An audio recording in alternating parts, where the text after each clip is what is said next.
Hammaga xayrli kun. Bugun 7-iyun, haftaning shanba kuni.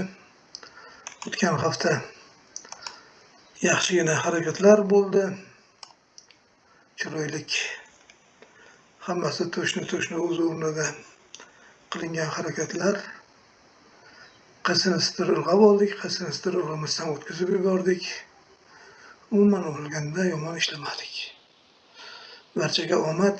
Keyingi hafta bo'lishi mumkin bo'lgan holatlar haqida to'xtalib o'tmoqchiman. Bu o'zimning fikrim. Kim qanday tushunadi?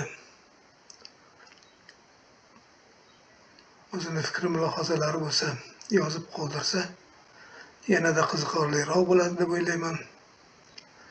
O'tgan hafta boshlanishi bilan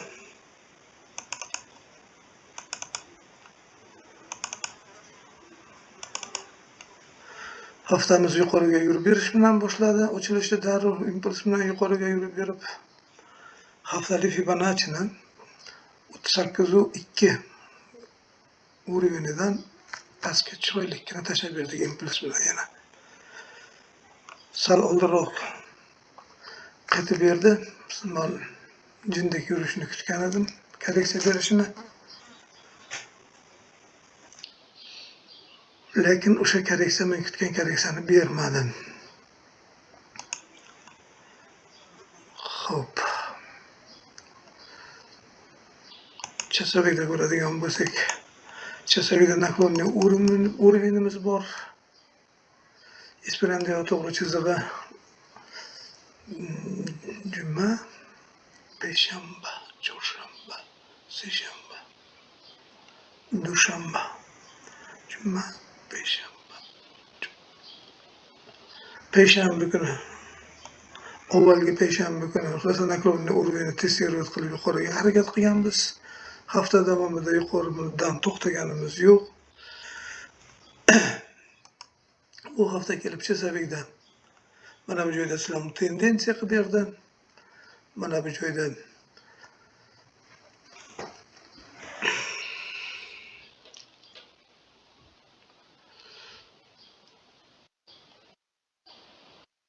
islom struktura qilib berdi. Islom strukturadan so'ng yuqoriga harakatni kutgan edim, lekin yuqoriga harakat bo'lmasdan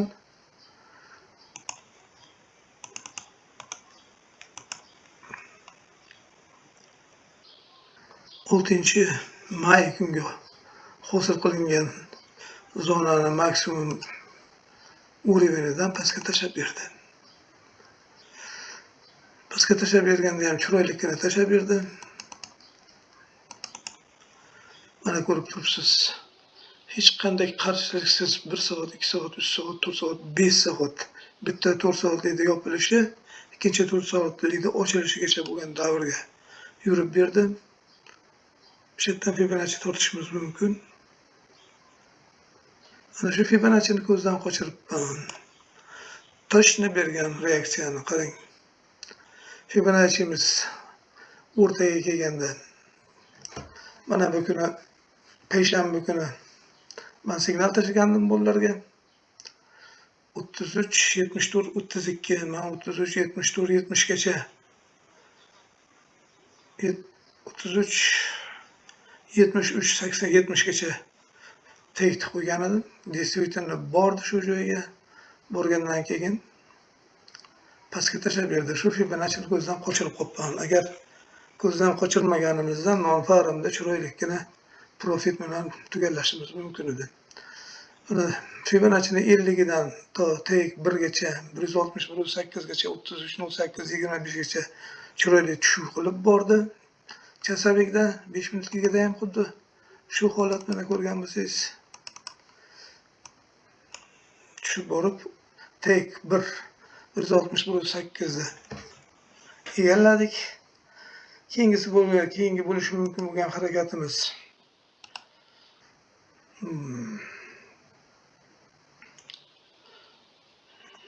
bo'lishi mumkin bo'lgan harakatlarimiz chiqib berib maksimumga yurib berishi mumkin. Yoki bo'lmasam 61.8 dan chiroyli qaytish qilish mumkin. Dushanba kuni hosil bo'ladigan nimaga qaraymiz buni? Dushanba kuni reaksiyasiga qanday ketadi, qanday yo'q. Dushanba kuni bizga agar yaxshi impuls bilan yurib beradigan bo'lsa, seshanba, chorshanba qolgan kunlarda impuls pastroq bo'ladi. Hammasini dushanba kuni London sessiyasining maksimum va minimum zonalari hal qilaveradi. London sessiyasi bo'yicha zonalar bo'yicha analiz qiladigan bo'lsak, London sessiyani har bitta zonasiga chiroyli mana ko'ryapsiz. London sessiyani maksimumiga yetib boryapmiz.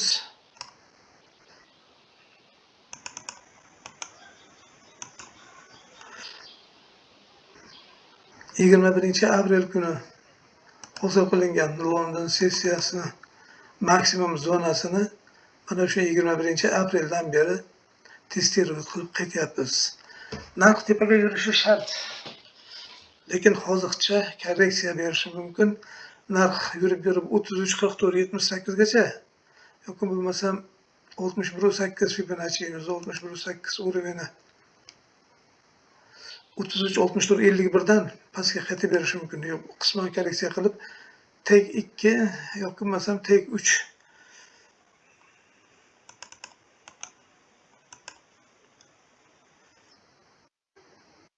19-may kuni hosil qilingan London sessiyasini dushanba kuni hosil qilingan London sessiyasini maksimum yoki minimum zonasidan qaytib berish ehtimoli yuqori. Bugungi keyingi kelib turgan London sessiyasini dushanba kungi London sessiyasini maksimum minimum zonalaridan reaksiyani qaysi tomonga qarab ketish haqida ozgina ma'lumotga ega bo'lishimiz mumkin. O'ylaymanki, hozir agar slom bo'yicha ko'radigan bo'lsak, slomlar bo'yicha biz ko'radigan bo'lsak, mana ko'rib turibsizlar. Chizavidan mana bu yerda slom tendensiya bo'lgan, mana bu yerda mana slom struktura bo'lyapti. Mana bu slom strukturani qilib 5 minutkada razворотный pattern bilan 5 minutkada 5 minutgalikda mana ko'ryapsiz, chiroylikkina slom razворотный pattern qilib berganda shu 5 minutdan keyin pastga qaytish bo'lmagan. 6-may kuni 6-iyun kuni yaxshigina razворотный pattern shundan beri pastga qaytganimiz yo'q. Mana juma kuni, peshanba kuni biz qaytib berdik 50-nimasigacha. Urovinigacha maksimumdan yuqoriga qarab 50 dan pastga yurib berdik shiddat bilan. Fibonaccining har bitta uroviniga reaksiya yaxshi ketyapti.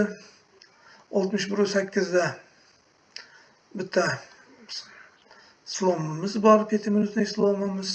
Slomda yorib o'tib 33.74.11 dan yoki bo'lmasam slomda yorib o'tmasdan slomda testировать qilib 33.66.41 dan pastga yurib berish ehtimoli katta.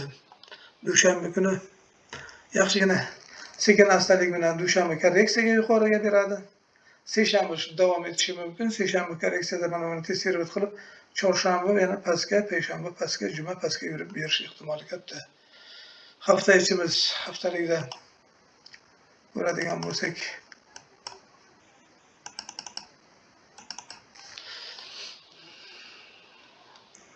haftaligimiz mana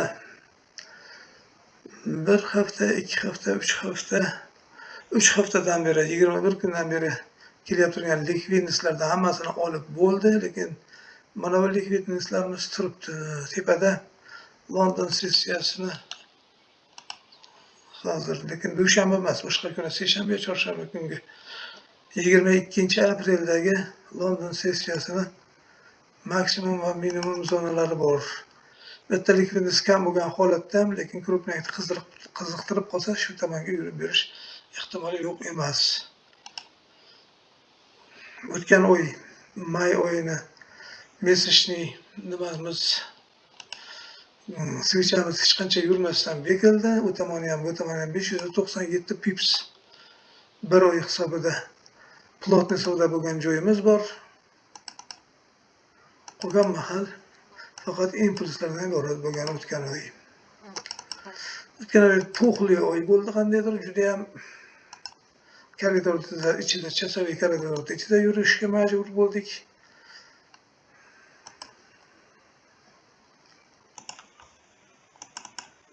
Mana ko'ryapsiz, chasoviy koridorda ichida bir oy davomida hali bu yoqqa, hali bu yoqqa yurib berdik. Chasovoydan yorib o'tdik, zakrepleniya bo'ldik, yuqoriga berdik. Chasovoyni servis qilishimiz mumkin.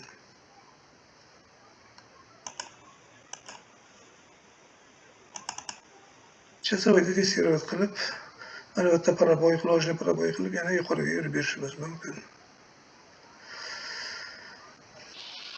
Dushanba kuni Xudo xolasa yana bir qayta ko'rib o'tamiz. Barchaga omad, dam olishli kunlaring xayrli o'tsin. Dushanbadan barchaga chiroyli profitlarni tilakdoshiman. Ishlarga omad. Sog' bo'linglar.